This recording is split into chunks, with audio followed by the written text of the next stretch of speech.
निकाह सानी क्या होता है और निकाह सानी करने का तरीका क्या है, रुजू करने का तरीका क्या है। अगर किसी बंदे ने अपनी बीवी को तलाक दे दी है तो अब उस तलाक से रुजू करने का, दोबारा निकाह करने का तरीका क्या है, मुकम्मल तफसील के साथ इस वीडियो में जानेंगे। वीडियो को आखिर तक देखिएगा।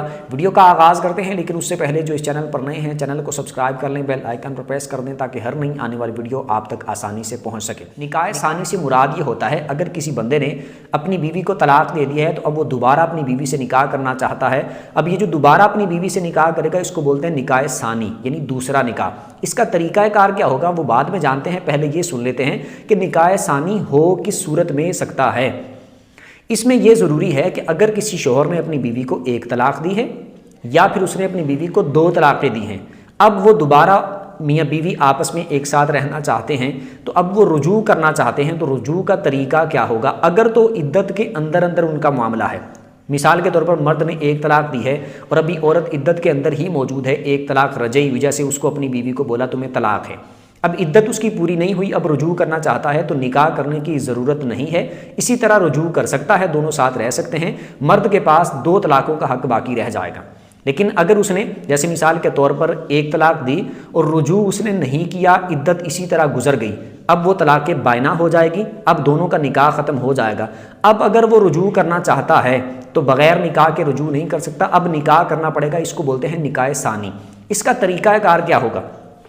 इसका तरीक़ाकार ये होगा कि जिस तरह पहला निकाह हुआ था गवाहों की मौजूदगी में हकमैर मुकर्रर करके, जिस तरह गवाह बैठे थे उनकी मौजूदगी में हकमैर मुकर्रर करके इजाब व कबूल जिस तरह किया गया था, निकाह सानी में भी इसी तरह करना है, हकमैर मुकर्रर करना है और गवाहों की मौजूदगी में इजाब व कबूल करना है। मौलवी साहब आएँ तो भी ठीक है, नहीं आएँ तो भी ठीक है, एक कमरे में एक रूम में बैठ जाएँ, गवाह वहाँ पर मौजूद होने चाहिए, 2 मर्द हों या फिर 1 मर्द और 2 औरतें हों, लड़का लड़की यानी मियाँ बीवी जो पहले थे वो वहाँ पर मौजूद हों। अब वो उनके सामने इजाब व कबूल करे, वो बोले मैं तुमसे निकाह करता हूँ, वो बोले मैंने कबूल किया, या फिर कोई वकील उनकी तरफ से बैठ जाए या निकाह पढ़ाने वाला बैठ जाए, वो दोनों का निकाह पढ़ा दे कि मैं तुम्हारा इससे निकाह करता हूँ क्या तुम्हें कबूल है, तुम्हारा इससे करता हूँ क्या तुम्हें कबूल है, इजाब व कबूल उनका करवा दे, तो ये उनका निकाह सानी हो जाएगा। एक तलाक दी, इद्दत गुजर गई, ये उसका तरीका है। अगर 2 तलाक़ें दी हैं और इसी तरह इद्दत अभी तक नहीं गुजरी, 2 बार बोला था तुम्हें तलाक है, तलाक है,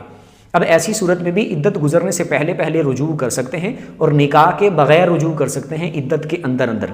अगर 2 तलाक़ें दी, इद्दत गुजर गई तो फिर सारा उसी तरह मामला जिस तरह मैंने एक तलाक का बताया कि उसी तरह निकाह करना है जिस तरह मैंने बताया। और अगर किसी ने 3 तलाक़ें दे दी हैं तो उनका रुजू नहीं हो सकता, ना तो दोबारा निकाह कर सकते हैं और ना ही निकाह के बगैर रुजू कर सकते हैं। औरत को किसी और मर्द के साथ ही शादी करनी पड़ेगी, वो किसी और के साथ शादी करेगी, पहले इसकी इद्दत गुजारेगी फिर उसके साथ निकाह करेगी। फिर अगर उसका मामला कोई बन जाए, मिसाल के तौर पर अल्लाह ना करे उसका इंतकाल हो जाए या वो तलाक दे दे, तो अब अगर औरत पहले शौहर के पास आना चाहे तो दोबारा फिर उनका उसी तरह निकाह हो सकता है जिस तरह मैंने बताया निकाह का, या जिस तरह आम निकाह होता है। उम्मीद करता हूँ आपको अच्छी तरीके से समझ आ गई होगी। इस वीडियो से मुतालिक आपका जो भी सवाल हो कमेंट में आप अपना सवाल पूछ सकते हैं।